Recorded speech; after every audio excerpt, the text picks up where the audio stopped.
Assalamualaikum warahmatullahi wabarakatuh. Alhamdulillahirabbil alamin wa iyyahu nasta'in wa iyyahu na'budu. Asyhadu an la ilaha illallah wahdahu la syarikalah wa asyhadu anna Muhammadan abduhu wa rasuluh. Saudara-saudaraku di jalan Allah dimanapun Anda berada, kultum pada hari ini saya beri judul kepercayaan diri.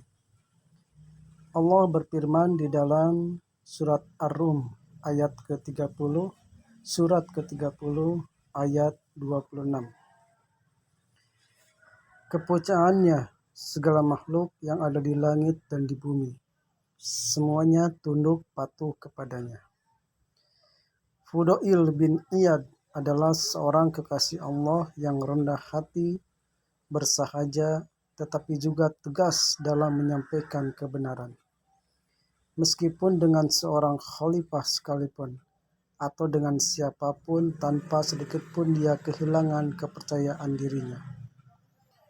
Sungguh suatu kepercayaan diri yang muncul dari dalam dirinya, suatu kepercayaan diri yang mampu melihat manusia sebagai seorang manusia. Kepercayaan diri yang timbul karena memiliki prinsip yang esa bahwa Tuhanlah pusat kepercayaan diri. Pada suatu malam, Harun Ar-Rasyid bersama Fajr Barmesid, salah seorang di antara pengawal kesayangannya, untuk meminta nasihat dari Fudail. Ketika sampai di rumah Fudail, Harun Ar-Rasyid mengulurkan tangannya dan disambut oleh tangan Fudail. Katakanlah sesuatu kepadaku. Harun Ar-Rasyid memohon kepada Fudail. Ketika diangkat menjadi khalifah, Umar bin Abdul Aziz memanggil Salim bin Abdullah, Raja bin Hiyad, dan Muhammad bin Ka'ab. Umar berkata kepada mereka, "Hatiku sangat gundah karena cobaan ini. Apakah yang harus kukatakan? Aku tahu bahwa kedudukan yang tinggi ini adalah sebuah cobaan, walaupun orang lain menganggapnya sebagai karunia." Salah seorang di antara ketiga sahabat Umar itu berkata, "Jika engkau ingin terlepas dari hukuman Allah di akhirat nanti, pandanglah setiap muslim yang tua sebagai ayahmu sendiri, setiap muslim yang remaja sebagai saudaramu sendiri, dan setiap muslim yang kanak-kanak sebagai putramu sendiri. Perlakukanlah mereka sebagaimana seharusnya seseorang memperlakukan ayahnya, saudaranya, dan putranya." Lanjutkanlah, pinta Harun Ar-Rasyid lagi. "Anggaplah negeri Islam sebagai rumahmu sendiri dan penduduknya sebagai keluargamu sendiri. Jenguklah ayahmu, hormatilah saudaramu, dan bersikap baiklah kepada putramu. Aku sayangkan jiwa wajahmu yang tampan ini akan hangus terbakar di dalam neraka nanti. Takutilah Allah dan taatilah perintahnya. Berhati-hatilah dan bersikaplah secara bijaksana, karena pada hari berbangkit nanti Allah akan meminta pertanggungjawabanmu sehubungan dengan setiap muslim. Dia akan memeriksa apakah engkau telah berlaku adil kepada setiap orang. Apabila ada seorang wanita uzur yang tertidur dalam keadaan lapar, di hari berbangkit nanti ia akan menarik pakaianmu dan akan memberi kesaksian yang memberatkan dirimu." Harun Ar-Rasyid menangis dengan sangat getirnya, sehingga tampaknya ia akan jatuh pingsan. Melihat hal ini, wajar Fajr menyentak Fudail, "Cukup, engkau telah membunuh pemimpin kaum muslimin. Diamlah Haman, engkau dan orang-orang seperti engkau inilah yang telah menjerumuskan dirinya. Kemudian engkau katakan aku membunuhnya. Apakah yang kulakukan ini sesuatu pembunuhan?" Suruh Fudail pada Fajr. Mendengar kata-kata Fudail ini, tangis Harun Ar-Rasyid semakin menjadi-jadi. "Dia menyebutmu Haman," kata Harun Ar-Rasyid sambil memandang Fajr. karena dia mempersamakan diriku dengan Fir'aun.